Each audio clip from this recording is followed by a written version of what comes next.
Hey, good afternoon, everybody. I want to thank Leader McCarthy for coming to San Antonio. We had a fantastic discussion on the energy industry. I want to thank Mike Howard for hosting us here. I would just argue that right now is critical to blue-collar jobs, that we fight for these jobs and we ensure that they stay, keeping our economy going now more than ever, during this pandemic. And it's not just about the energy jobs, it's about everything that's associated with them. The waitresses, the bartenders, the laundromats, the RV locations, all of it impacts us anytime we have drastic changes to our energy sector. So with that, I want to turn it over to Leader McCarthy for his thoughts. Thank you, Tony, and thank you for your service not only to the nation and the Navy, but also now within Congress. Now is not the time to jeopardize American jobs or the crucial tax and royalty revenues. What a difference just 1 month makes. We've watched President Biden, just by the stroke of a pen, eliminate more than 1 million jobs. But it's more than just jobs and families that he's destroying.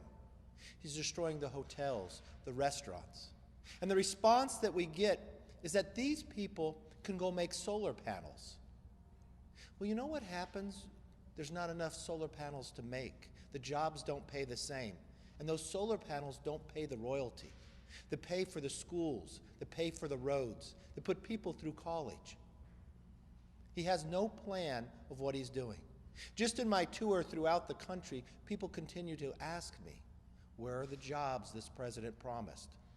Well, the jobs that he promised are not here, but now he's eliminating not just the jobs, but he's eliminating the strength of America. By a simple stroke of a pen, not only has he eliminated 1 million jobs, he's made our adversaries stronger. From an environmental point of view, he's made us weaker. This energy will still get transported, but how will it get transported? Through rails and cars. It's safer in a pipeline. And what happens is if Americans can't produce the energy for their own nation, they will still buy it somewhere else. We've seen this played out before. Where will it come from? Our adversaries like Russia and others. But what's the worst part about that as well? Our natural gas is 42% cleaner than Russian natural gas. It makes no sense, from science to the jobs and others. There's 3 things that we should be doing right now. As I walk along through Texas and see these jobs cut out, I also see something new happening along the border because of President Biden. More and more illegals coming over. It's a concern for the health concern of where they're coming, but more importantly, it's simply because of the message that he's delivering. I think it's more important that we focus on the 10 million Americans who are out of work right now, and let's not add to that number. These are good-paying jobs, high-paying jobs. And now I'm watching that they're losing. I'm watching New Mexico get 50% of their revenue from the royalties of what are coming in. That means schools will be cut, but it can all be different. When I talk about not the time to jeopardize American jobs or the critical tax royalties, that's not just my language. Even a few Democrats have joined with us. So I'm not quite sure who President Biden is listening to, because he's not listening to the worker. He's not listening to the union worker who is building a pipeline. But more importantly, he's shutting down revenue that can go to schools, go to governments, go to roads, to help make America stronger and energy independent. That's what we were growing in the last 4 years. But what you're going to find today, and I ask everybody, go and look at what the price of oil is today and what you pay for in gasoline. I promise you, a year from now, the action of what this president has done has only increased it. The affordability is going to go through the roof. But that can all change, because he can stop this direction. He could take his own words that he said at the inaugural, unity, to work with both sides. I'm ready to sit down and work together, to focus on putting the 10 million Americans back to work, to focus on putting kids back in school. And that doesn't mean one day. That means all week. And focus on making sure every American who wants a vaccine gets one. That's what a unity message looks like. That's what makes America stronger. And let's not add and make our adversaries stronger. Let's make America stronger by America's working, with America being energy independent as we were, and stop attacking an industry that only makes us stronger and makes the rest of the nation better. With that, I'd like to bring up Mike Howard with the Howard Energy. Thank you, Leader McCarthy. Also, thank you, Representative Gonzalez, for putting us together today and following through on your promises of listening to your constituents here in your first season. So thanks for being here today. One of the things we talked about was how fossil fuels generate over 80% of the energy produced in the world, consumed in the world. What that simply means is we are the business that powers every other business. And with the executive order that was recently signed and the subsequent orders that came out of it, we were surprised as a pipeline company here in San Antonio that we were shut down as well. We were hearing that it was going to shut down the drilling locations and on new exploration and production on federal lands. What it actually did was ceased existing permits and ceased existing operations. So now we are behind. We have contractors lined up. We have employees ready to go on a permit to lay pipeline in New Mexico that today we are now delayed. And some estimates say that we might be up to a year delayed, even though it's only a 60-day moratorium. That goes into a much longer delay, which in our Texas operations, that hasn't been the case, and we're going to continue to operate the way we've been. And so it was good to be able to talk to Leader McCarthy and Representative Gonzalez to go back to DC and take this real-life story of delay that's going on. And it could just be unintended consequences. Howard Energy is a 10-year-old company. We started under the Obama administration. We obviously went through the Trump administration, and now we look forward to working with the Biden administration and continue our successful operation that we've been able to put together over the last 10 years. So thank you. Tom Hart will now come up, Jonah Energy. Thanks, Mike. Well, I also want to thank Leader McCarthy and Congressman Gonzalez for their taking the time to come see us today. We had a great visit, and their keen interest in our industry. For my part, I'm CEO of Jonah Energy.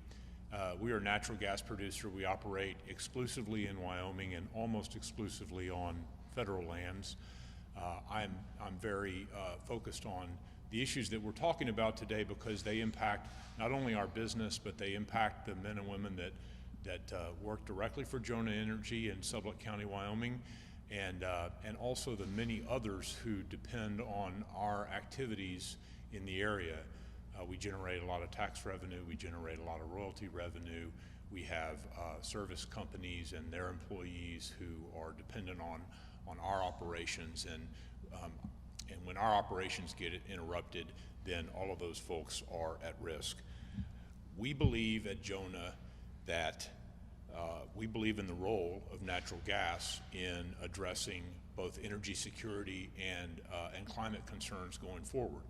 We also believe that some of the most responsibly produced natural gas is produced on federal lands. We are a quantified leader in that realm, and one of the real risks of the unintended consequences of the moratorium is that natural gas production on federal lands would be displaced and replaced by dirtier sources of energy. So that's an unintended consequence in addition to the loss of revenue, the loss of jobs, et cetera. We, similarly to Mike Howard and Howard Energy, Jonah Energy is entering the third presidential administration of our existence. We've worked closely and smoothly with both the administrations and the BLM under 3 presidential administrations now, and that's what makes our industry work. We work closely with the BLM in our area, and And the issue that we see with the moratorium is it just creates uncertainty, which can ultimately run into rigs being idled and jobs being lost, and ultimately damage to our company and to our industry. We have a real bright spot. If your primary concern is climate, responsibly produced natural gas is one of the real weapons to minimize the impact on climate. And some of the best natural gas being produced in the industry is coming off of federal land. So we want to make sure that this moratorium ends and that we can move back to a situation where producers and operators like us and Mike can plan our businesses and operate without the risk of uncertain outcomes from a regulatory standpoint. Thank you. We want to make sure that Americans are being able to go to work. We want to make sure that government is not coming in cutting their jobs. As Mike and Tom talked about, some of the cleanest natural gas in the world is being produced in America. Not only does it make America cleaner and more productive and affordable, we also are able to export that to other nations. It makes the world environmentally cleaner as well, that they begin to burn natural gas. If they buy it from Russia, it's 42% dirtier, or if they're buying coal and others. We have the ability to be energy independent that makes America stronger, makes the world safer, puts more people to work. But unfortunately, with the simple stroke of a pen, by delaying, even though we've been able to work with other administrations, puts the future in doubt.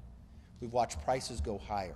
We watched the affordability. We watched jobs get cut, from hotels to restaurants to those working in the energy industry. We don't want to see schools cut as well. That's why we asked President Biden to change the track, to take away the executive order that stops the leases, to take away his executive order to end the Keystone Pipeline. Let's work together. Let's take you at your own word, and let's sit down and talk, and at least talk to the union workers that you just cut, and let's see the best way to move forward. With that, we'll take some questions. Congressman McCarthy, you've been on a tour of Texas, if you will, an energy tour the last several weeks. Houston, Midland, now here. If somehow you were able to get a sit down with President Biden, what would your pitch be to him to change this? Well, the first thing I say with President Biden, it'd be nice to sit down to talk about America and where we can work together. It'd be nice to sit down, and I would bring in the workers. I would bring in those who are actually being affected directly by this. And let's have an understanding of where best to make America stronger and move forward. It's very difficult that the President Biden makes a decision without talking to anybody. I know the President's been in office for a while. I think it'd be time, I've watched other presidents at this time, to bring in a bipartisan, bicameral, to sit down and work on those issues. We're ready to work together to make sure that the American worker has a job. Let's prioritize the American worker first, and let's also make sure the affordability. I happen to come from California. We have to pay 40% higher on our electrical costs, and many times and sometimes when we need it, it's not there for us. I'd hate to see that for the rest of the nation. I do want to thank the opportunity of being here. Tony Gonzalez happens to be a freshman, a man who served his nation well within the Navy, but he's no freshman. He's already serving and sitting on Appropriations Committee. He's head and shoulders above so many others because of his work for his own district, listening to it, and that's why it's firsthand and why I'm here today, to make sure that we keep America energy strong, that makes America safer, more affordable energy, and also a cleaner environment for all of us. Thank you very much. Good job.